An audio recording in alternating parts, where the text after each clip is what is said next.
It's 10 o'clock. This is Sky News at 10, our top story. Boris Johnson formally quits as an MP with a stinging rebuke to his successor, who he accuses of talking rubbish over his resignation honours list. Boris Johnson asked me to do something that I wasn't prepared to do because I didn't think it was right. And if people don't like that, then tough. The man accused of shooting an 11-year-old British girl in France as she played on a garden swing is investigated for murder. I'm at the Southern District Courthouse in Miami, Florida, which will tomorrow be the scene of the latest chapter in the tumultuous career of Donald Trump. He's arrived in Florida this evening for the start of a legal process which could end up with him behind bars, but his supporters are keeping the faith.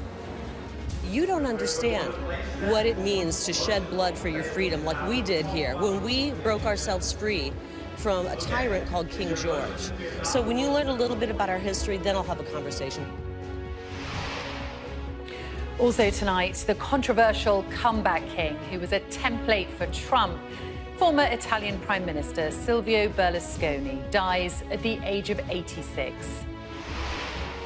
And there was rain on their parade, but Manchester City fans celebrate their side's treble success. And we'll take a first look at tomorrow's front pages in our press preview from 10:30.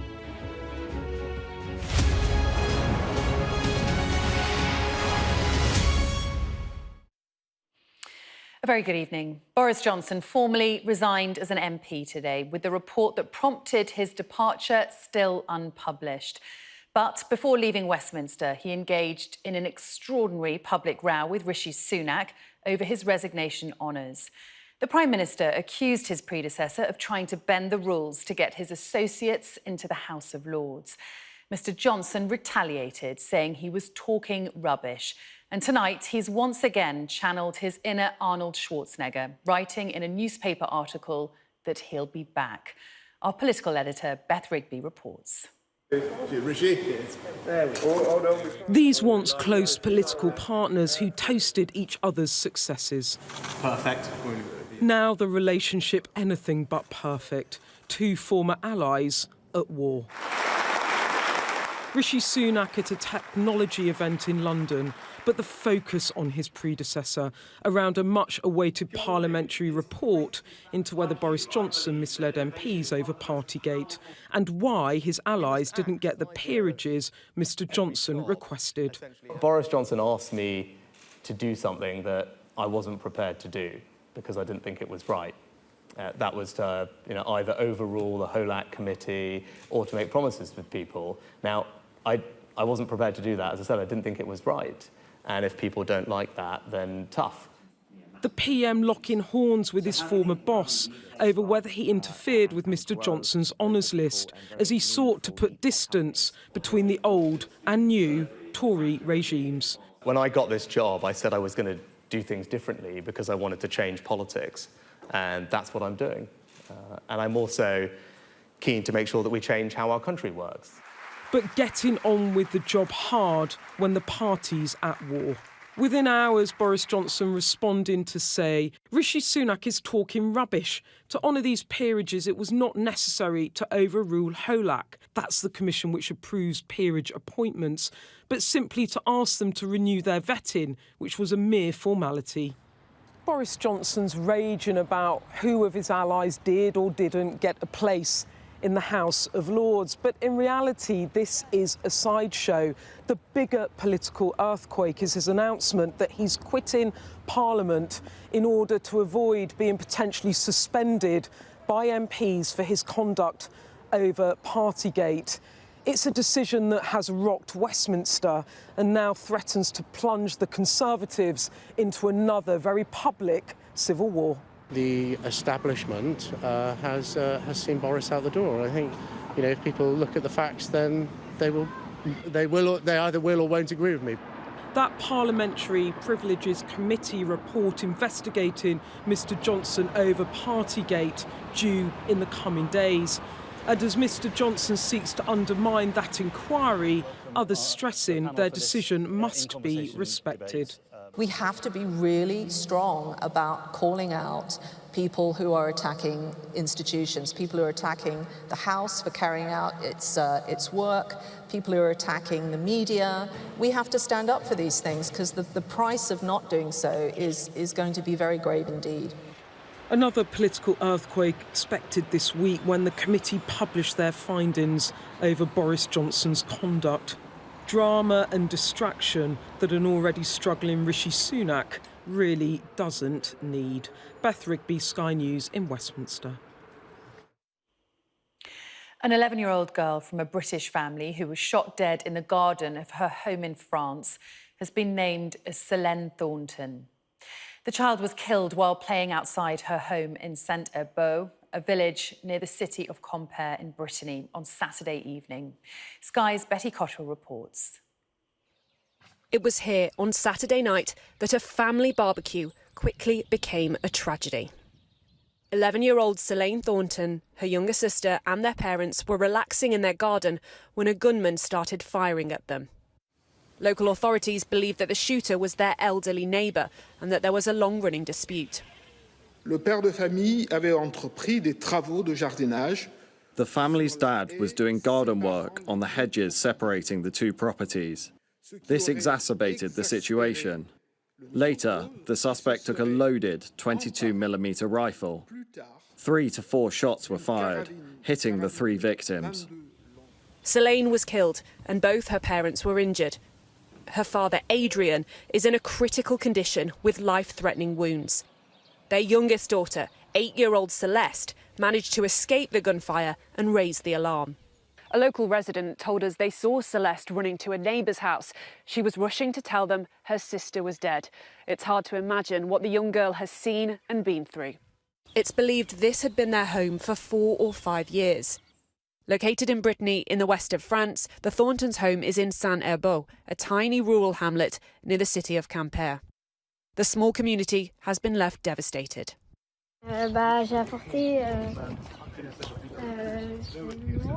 Mathilde was in the same class as Solène. She told us how she heard the news. It was Sunday. I'd been surfing and I was in the car and my mum told me, yes, it's terrible. The suspect is a Dutch national. He shut himself in his house with his wife after the shooting. Military negotiators persuaded him to give himself up so he could be arrested. This is a close-knit community where people know their neighbours. They can't believe one of them would kill a child because of what appears to be a grudge over a garden. Becky Cottrell, Sky News, Saint-Herbeau in Brittany. Welcome to Miami, Florida, where Donald Trump arrived earlier this evening ahead of an appearance at the court behind me tomorrow. The former president faces 37 felony counts relating to retaining classified information, obstructing justice and making false statements. Well, the indictment marks the first time in US history that a former president faces criminal charges by the federal government that he once oversaw. If convicted, he faces the possibility of prison, with the charge of obstruction of justice carrying the highest penalty of up to 20 years. Our US correspondent Mark Stone has been on the former president's trail ahead of another day in court tomorrow. On home turf for what could be the most consequential prosecution in US history. America's 45th president, but the first to face something like this. Well, a slow drive for the president as he approaches his golf club, but I have to say there are more media here than there are supporters. He will surely be hoping that the base swells a bit more than this. We love Trump! We love Trump! The support that was here, conservative from across the spectrum, was angry, determined, and representing many more across the country. He's, being picked on, really. All the other presidents have done the same thing he's doing. I think the allegations against Joe Biden and his family are significantly more serious than the ones against Donald Trump. It breaks my heart to think that we are on a way to becoming a banana republic here. Outside the Miami courthouse, the stage is being set to record this spectacle, the most high-profile person ever to face criminal charges under the Espionage Act. When the indictment was unsealed, Donald Trump was on his golf course, spotted by Sky News. Through the weekend, we followed him to rallies across the country. In Columbus, Georgia, the setting was an old factory which once made guns for the Civil War. To try to frame me for treason. It is in places like this, not the courtroom, where he is presenting his defense to crowds of riled supporters. And with his political allies too, on niche networks broadcasting to just one side. This is Carrie Lake, one-time Arizona governor hopeful. She lost, claims she was robbed, and is now Trump's cheerleader. I think people are going to rally around President Trump. We know that our elections are corrupt here. They've been corrupt for a long time, 2020. We saw what happened when we ignored a corrupt election and allowed someone like Joe Biden to get into the White House and lead our country into destruction. And I Ms. believe Lake, you can look down the camera and say that, but you know that's not true. You know that the election was not stolen. You know, I wouldn't expect you coming from Australia to know one damn thing from the about our UK. country. Oh, you're from the UK. I was told you were from Australia. Carrie Lake could conceivably be Donald Trump's running mate for vice president. I expect you to understand what's happening in our country, because I can see you've come at this from a left agenda, which is very typical of the fake news. The seriousness of the charges are not the focus here because they believe this is a hit job by Biden to remove his political rival. They point to Joe Biden's own scandal and the documents found at his home, his son Hunter, and that laptop, both under investigation, and to the Hillary Clinton scandal. The difference, though, between those and Trump is quantity and the allegations that Trump intended to take the documents and tried to hide them. His date in court is tomorrow afternoon. Mark Stone, Sky News in Miami. Well, our international correspondent John Sparks is at Donald Trump's National Doral Resort in Miami, where the former president is currently staying. And, you know, aside from the protests that might be planned, John, it genuinely will be quite a moment when a former US president voluntarily surrenders himself to the authorities for a federal case accusing him of risking national security. You're right, Anna. It is an absolutely huge moment. I can tell you that he arrived here at the Doral Country Club, which he also happens to own, a couple of hours ago as part of a 10-car cavalcade. They didn't rush in. They slowly went through the gates. And I understand that he was met by his son, Eric, and that he looks somber. He looked somber at the time. Big moment for him. Big moment for the city of Miami as well. They've cancelled police leave. They will be wary of the escalating rhetoric surrounding this indictment. A serious moment for them when you consider that there may be hundreds or even thousands of pro-Trump supporters and opponents in the center of the city as well. So a big moment for them as well. Trump has got his legal homework to do. He needs a legal strategy. He may also need another lawyer as well. Part of the process tomorrow may be his arraignment, where he gets to enter a plea, guilty or not guilty. We expect, of course, that he will plead not guilty to all 37 counts. He needs a local lawyer to get him through that part of the process, or he'll have to come back and do it again. I don't suppose he wants that. And interestingly, tonight, real opposition being expressed in the Republican Party from Nikki Haley, one of his competitors for the nomination, the Republican nomination in the presidency, and the Attorney General who served under Trump during his presidency. He said even if half of the allegations in the indictment are true, then Donald Trump is toast. Yes, John, are the sands shifting? Thank you very much indeed for that. Well, the scene here in downtown Miami will certainly look very different when Donald Trump arrives for his hearing tomorrow afternoon. Trump supporters are expected to be bussed into the city from other parts of Florida, leading to concerns over potential unrest. The former president is planning to return then to New Jersey straight after his court appearance to hold a press conference as well as a fundraising event, a reminder that despite the dozens of indictments he is facing, Donald Trump is still planning to run for re-election in 2024. Worth remembering, too, that on Wednesday he will celebrate his 77th birthday. We will, of course, have full coverage of tomorrow's events live on Sky News. For now, though, it's back to Sally Lockwood for the rest of the day's news. Sally. Anna, thank you. Well, today, the death was announced of a man who was, in many ways, the prototype for Donald Trump's political career. Former Italian Prime Minister Silvio Berlusconi started, like Trump, as a business tycoon, but ended up as the country's longest-serving post-war leader with enduring popularity despite a series of scandals. He died today, aged 86, after a long illness. Well, our Europe correspondent Adam Parsons has been looking back at Berlusconi's life, and his report contains some flash photography. He was impossible to ignore. Silvio Berlusconi was a giant figure in Italian life for decades on end, in politics, business, sport, and on the global stage. He played the game into his 80s, part of the coalition that won Italy's last general election and pushed Giorgia Meloni into power.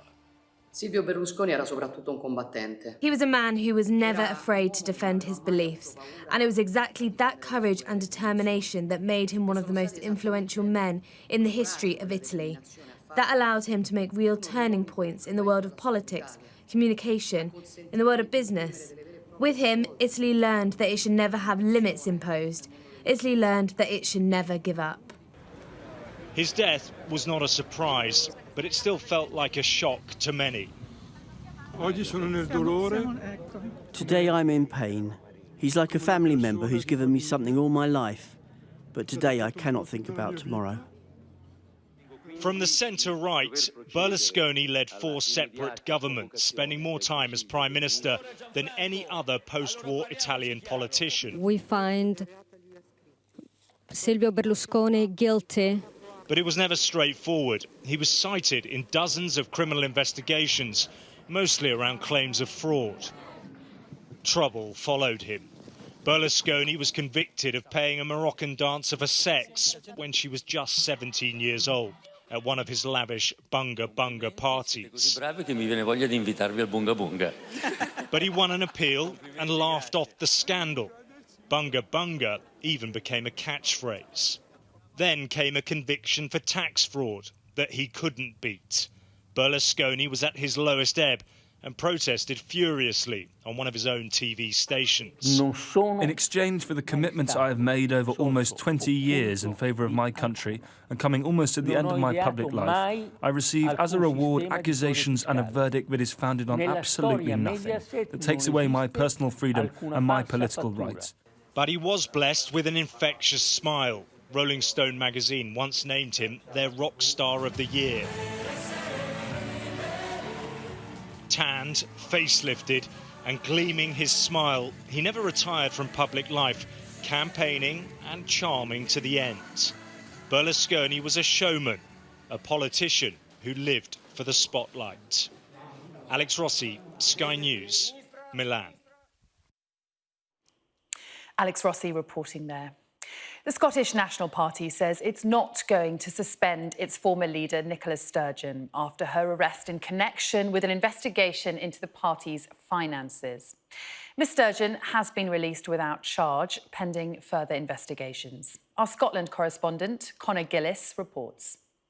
Emerging in Inverness steeped in another crisis, fresh political and personal pain for a First Minister after his ally, friend and predecessor, Nicola Sturgeon's arrest. I won't be suspending Nicola Sturgeon. I'll be treating her exactly in the same way as I treated, for example, Colin Beattie, both released without charge, and therefore there's no reason for me to suspend them.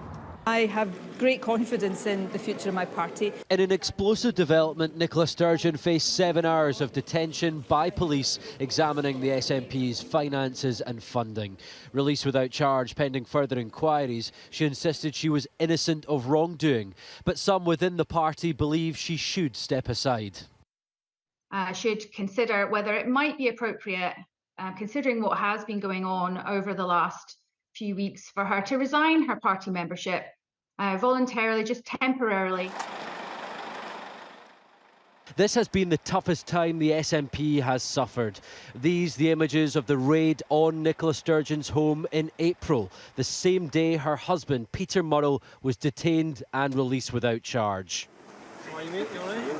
their political opponents attempting to capitalise and canvass support. I'm more interested in what it means for the wider country and what it means for how they operate in government.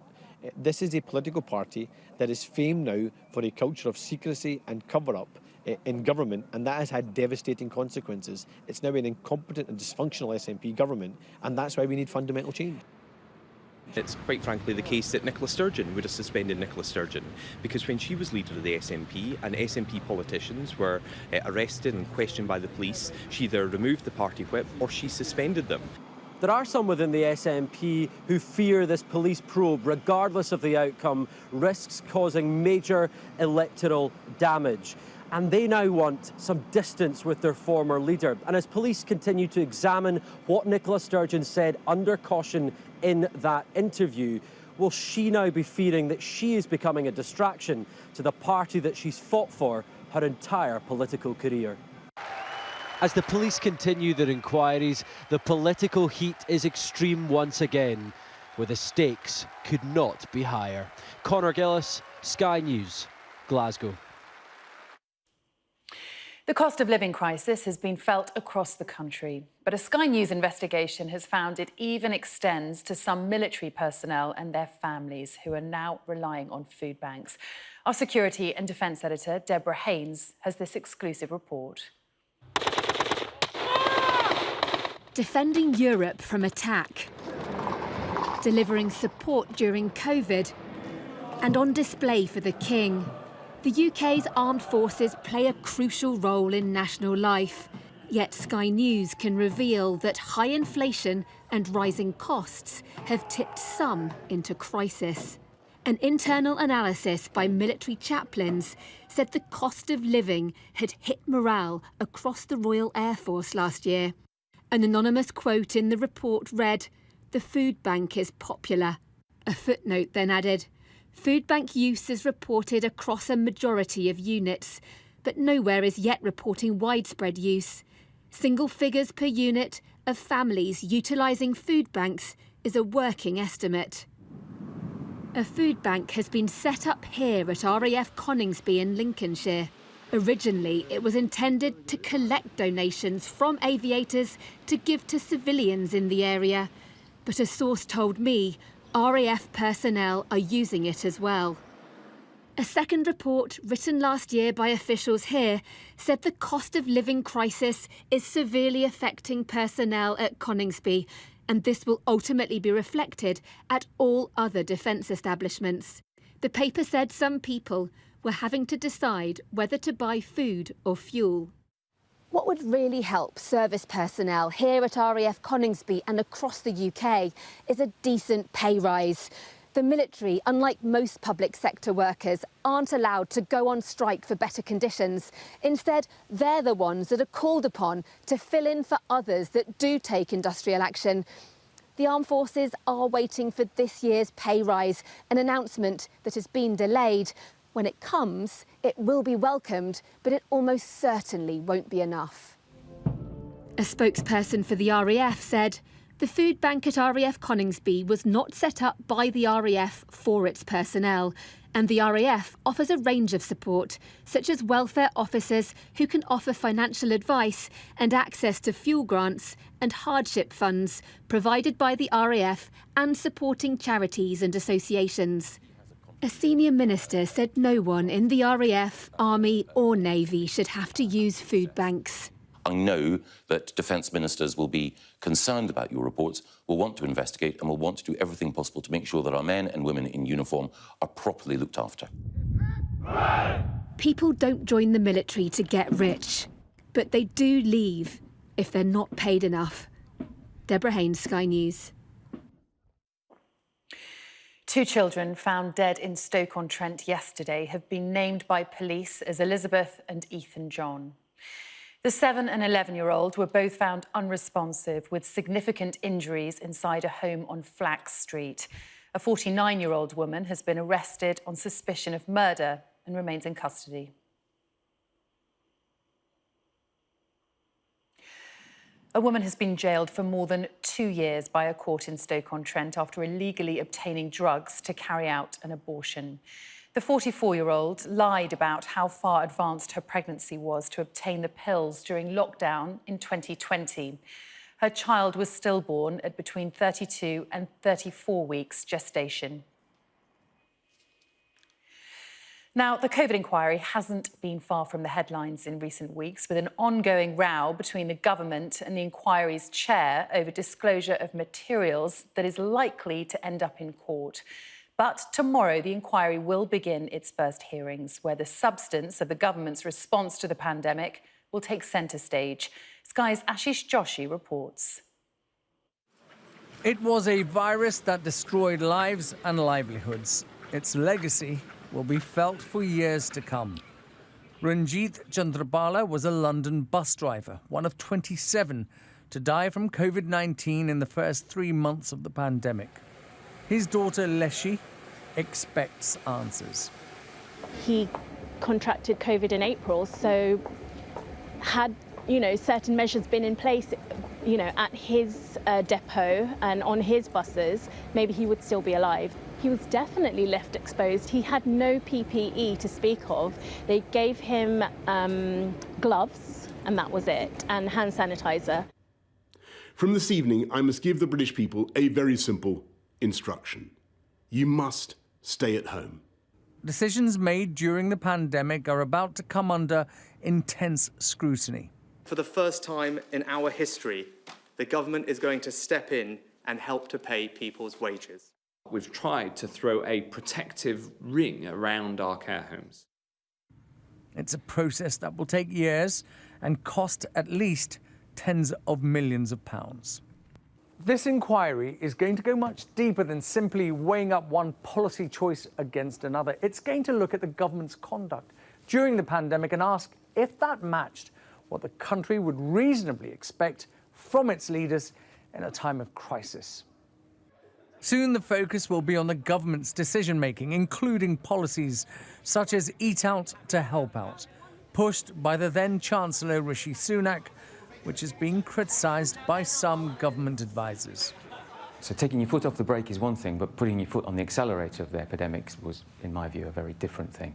And I couldn't see any reason for doing it. That, I just thought that at the time that it would kickstart the next wave.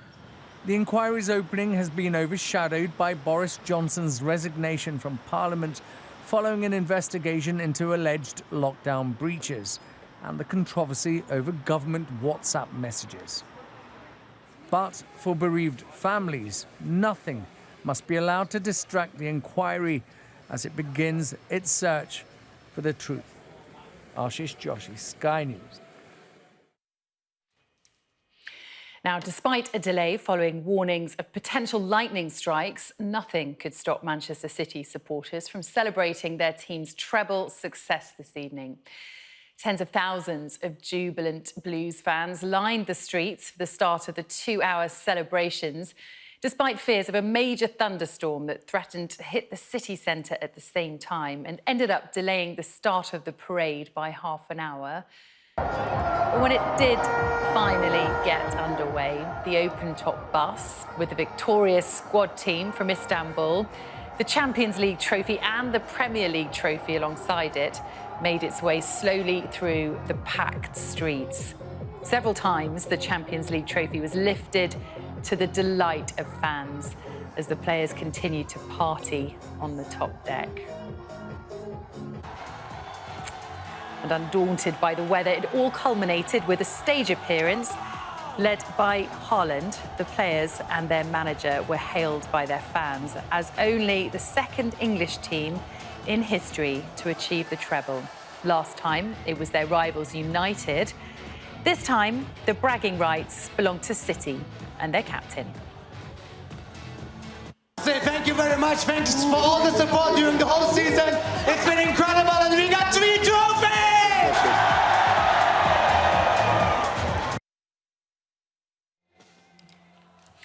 And finally, the fans got to see all 3 of those trophies, the Champions League, Premier League and FA Cup being lifted once again, all together. A remarkable end to a remarkable season.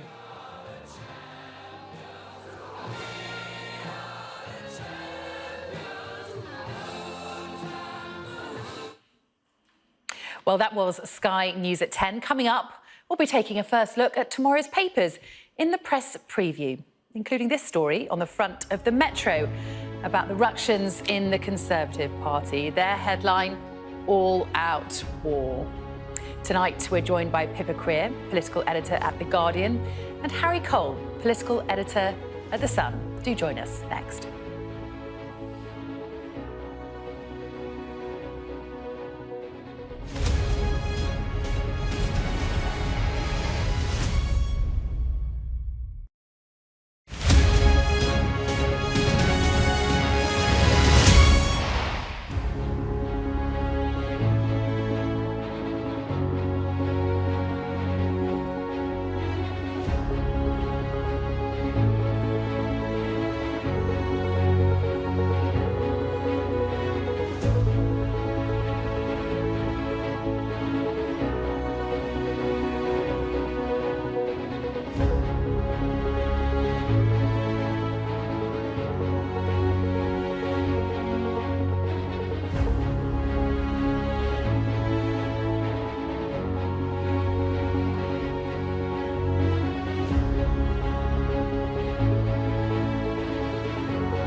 This is Sky News. In just a moment, the press preview, a first look at what's on the front pages as they arrive. But first, our top stories. Boris Johnson has accused the Prime Minister of talking rubbish after Rishi Sunak said Mr Johnson had asked him to overrule the committee that vets nominees for honours. Police are investigating the killing of an 11-year-old British girl in northwest France who was shot dead playing in her family's garden. And Donald Trump has flown into Miami, where he'll face criminal charges in court tomorrow.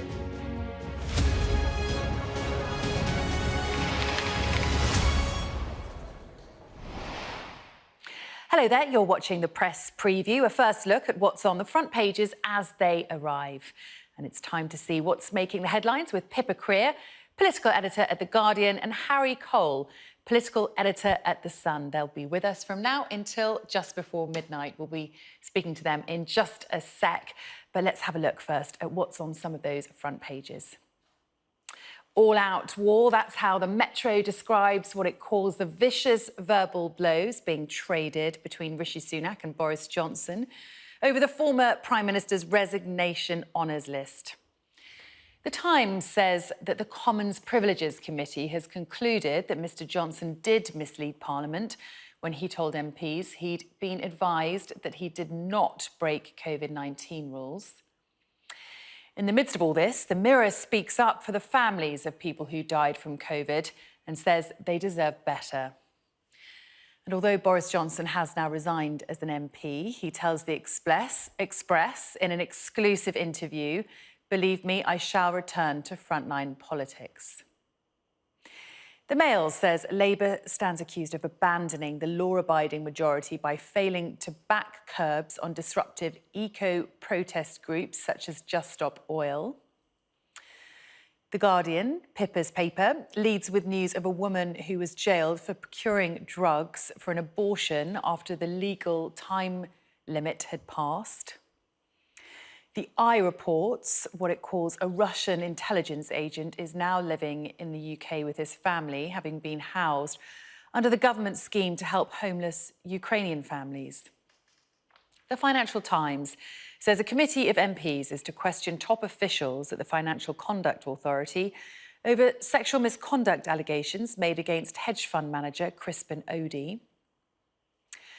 Harry's paper, The Sun, focuses on the aftermath of Manchester City's treble-winning celebrations, showing Kyle Walker helping a somewhat worse-for-wear Jack Grealish, and the headline, "Having Treble Jack."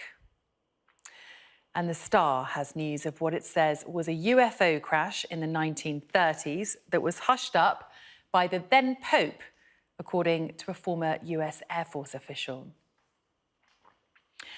And a reminder that by scanning the QR code you'll see on screen during the programme, you can check out the front pages of tomorrow's papers while you watch us.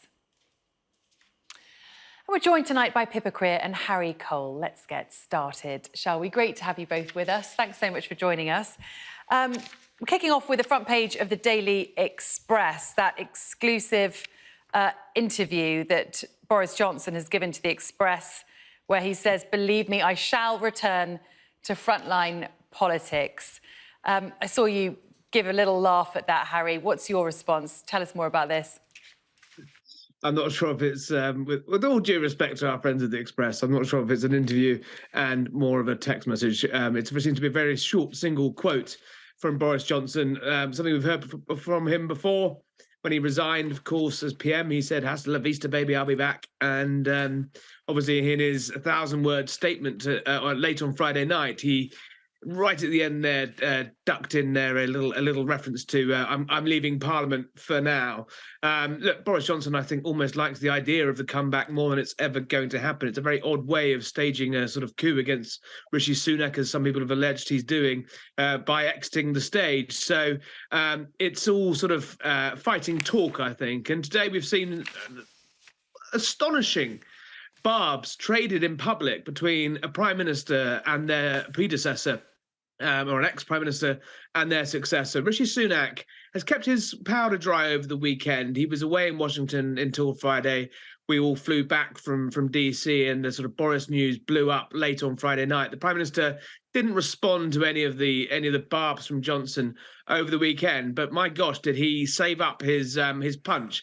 And Rishi Sunak's was seen as a bit of a technocrat, quite a mild-mannered, polite man, but you could tell he was very angry. And I can't remember a time that a prime minister has gone so hard after their predecessor. Even the days of Gordon and Tony and Thatcher and Heath, these sort of things take years to bubble over. But what we've got is the two big beasts of the Conservative Party trading public blows 12 months away from an election. And you just think, what does the public make of this? It is an astonishing turn of events. Yeah, Pip, I can see you nodding there, and certainly it's extraordinary, isn't it? As Harry says, we've seen these big political feuds before, but it's so rare to see this public mudslinging. And inside the Times, they go into more detail about some of, what Boris Johnson supposedly pressed Rishi Sunak on?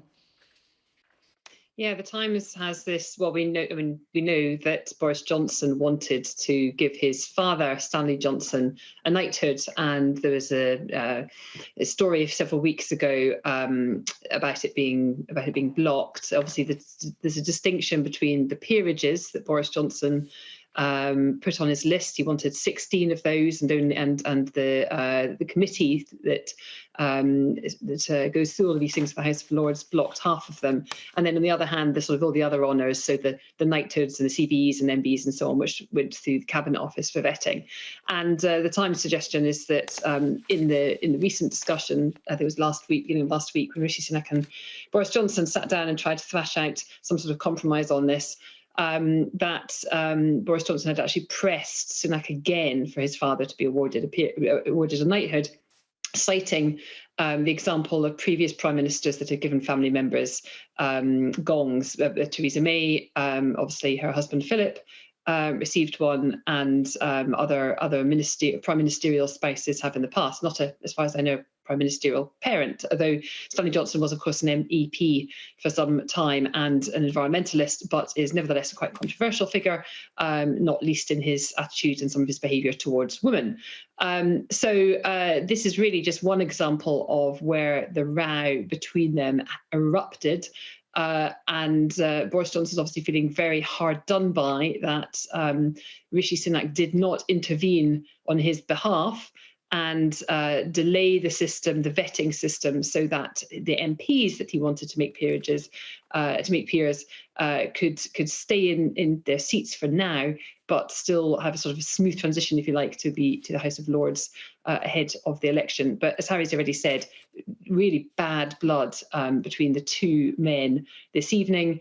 And that sort of conservative blue on blue infighting. The one thing the public hates more than anything is divided parties fighting amongst themselves, and because it looks like they're just focused on their own futures and their own selves, and not on all the many issues facing the country, like the cost of living crisis, the NHS.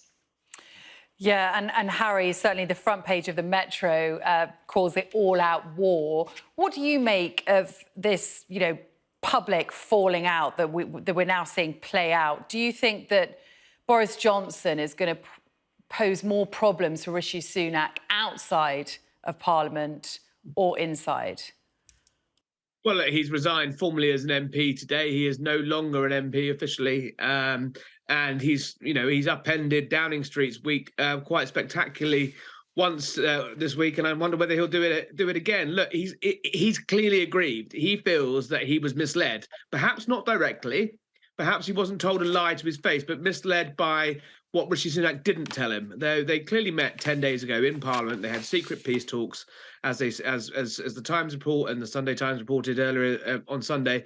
They discussed peerages, they discussed Stanley Johnson's knighthood, but two people left that meeting with two very different interpretations of what was promised. Rishi Sunak is adamant that he said, "I won't do a deal, I won't do a promise, I won't make any sort of bending of the rules," is what he came out and publicly said today.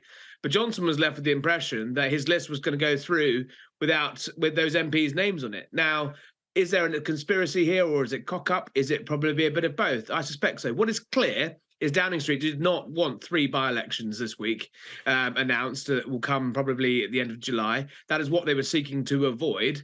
However, that's what they've now got. Now, Johnson is raging. He feels like he's being betrayed. Nadine Dorries is equally publicly vocalising the betrayal narrative. She's gone on Talk TV tonight straight for, quote, the posh boys that she thinks has stitched her up. There's a girl from Liverpool who was promised a peerage, has had that taken away because she was outspoken and had a big mouth. This is not going to... These people don't have anything to lose, really. They're not trying to hold their seats. They have very high-profile media sort of platforms now, and I can't see them going quietly into the night. So I think that's why we saw Sunak today come out and try and punch Boris on the nose quite hard, just to give a little message, which is, hang on, mate, look, I'm not gonna take this lying down. And it seems that Downing Street are going to fight fire with fire. And just very briefly from you both before we move on, a YouGov poll found only a quarter of those asked want to see Boris Johnson return. He's obviously saying in the Express tomorrow, I'll be back. Do you see that happening, Pippa? Well, we're reporting tonight in The Guardian that Rishi Sunak would block his return to the Tory candidates list should he try and make a comeback this side of a general election. So in short, no, I don't see that happening anytime soon. But as we've all learned with Boris Johnson over very many years, is that you never say never. Yeah, quite. Harry, briefly? There's no return for Boris Johnson, and he knows that, and he's vocalised that to people many times, that until the fundamentals change, until the parliamentary makeup changes, there is no way back. And if Rishi Sunak wins the next election by hook or by crook, you know, it's his party for 5 years. If he loses, does Boris Johnson really want to come back and be leader of the opposition? But, you know, 10 years' time, who knows? Yeah, quite. Who knows? Let's get on to the front page of your paper, Pippa, The Guardian. Really interesting and really controversial story about a woman who's been jailed for taking abortion pills after the legal cut-off limit. Tell us more about this. Yeah, so in England, Wales and Scotland, most abortions legally have to take place before 24 weeks. Many of them, of course, take place way before that, in the very first few weeks of pregnancy. And after 24 weeks, in some limited circumstances, for example, if a woman's life is in danger as a result of a pregnancy, or if there's no prospect of the baby surviving, there are certain medical situations where doctors can make a judgment that actually it's in both their best interests to the pregnancy not to proceed. But what's happened here is that a mother of three received what became known as pills by post during the pandemic for early stage abortions pre-10 weeks. It was introduced for unwanted pregnancies after remote consultation, because obviously it was harder for women to get out to see their doctor or to these clinics. And she apparently, when she applied for these drugs, she had claimed that she was below 10 weeks. And actually, by the time she took them, she was about 7 or 8 months pregnant, which is way beyond the cutoff period. And as a result, she pleaded guilty, but she has been sentenced and will spend half of her sentence, so about just over a year, in custody, and the other half on licence. And this is despite the fact that in the various expert groups, so the Royal College of Obstetricians and various other pregnancy, the Royal College of Midwives, various other experts groups had written a letter, signed a mitigation plea to the judge in an attempt to sort of warn him or warn the judge that they potentially were setting out a dangerous precedent, putting women off going for support and help should they need it later in pregnancy. And that, of course, this woman clearly was in a very fragile emotional state, and is prison the best place for a mother of three that's obviously been through very difficult circumstances. So, you know, this is a story which will prompt, no doubt, strong views on either side of the abortion debate. I mean, it must be said, reminded that the vast majority of people in this country support abortion. I think people get queasier the later it happens. And cases like this will inevitably spark debate about what the right limits are and whether women should be punished, regardless of the reasoning behind it, for taking action later on in pregnancy, as this woman did. OK, Pippa, yeah, a very sad story on many levels. Thank you both so much. We're just going to cut to a short break and give you a little bit of a breather. Coming up, we'll have more from the papers, including this story on the front page of tomorrow's FT. Their headline, Berlusconi dies at 86, leaving big questions for Meloni's right-wing government. We'll have more on that coming up.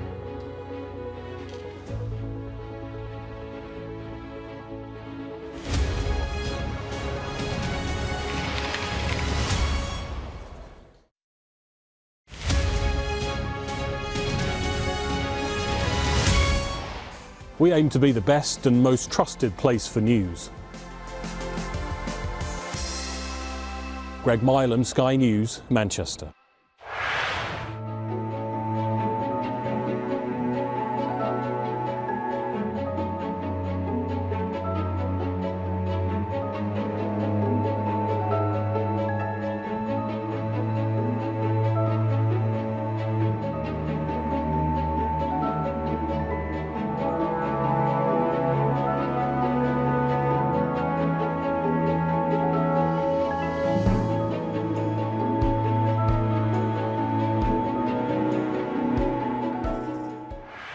I'm Inzamam Rashid, and I'm Sky's North of England correspondent, telling stories from this culturally rich region I call home. It's going to become very similar to other places and lose its unique qualities. It's steeped in history. If the Taliban found your family, what would happen? I think they're just going to straight away execute them. There are issues of racism in all levels of cricket. I was on the balcony a couple of times. I was nearly gone. Football is a joy to watch, and when people are disappointed, you can feel the hate. I just felt physically sick because I was like, that's really in my system. We take you to the heart of the stories that shape our world. Even before the pandemic, GPs were pleading for help. Government expects more face-to-face contact with patients in return. Men, they want to force you doing something which you don't want to do, just because you're homeless and you're looking for a warm place to sleep. We give a voice to communities often unheard and unserved from a region with a distinct history and global impact.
Welcome back. You're watching The Press Preview. And with me is Pepper Creer, political editor at The Guardian, and Harry Cole, political editor at The Sun.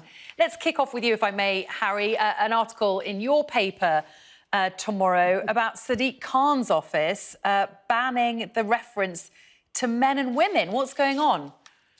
You might wonder whether Sadiq Khan would spend most of his time tackling the deep problems at the Met, or perhaps storing knife crime in the capital, or congestion, the fact you can't really get around, the tube's overheating today. But no, the Sun have got hold of his style guide, so to speak, where staff at City Hall have been told not to say men and women, because apparently that's offensive. I'm not quite sure who to.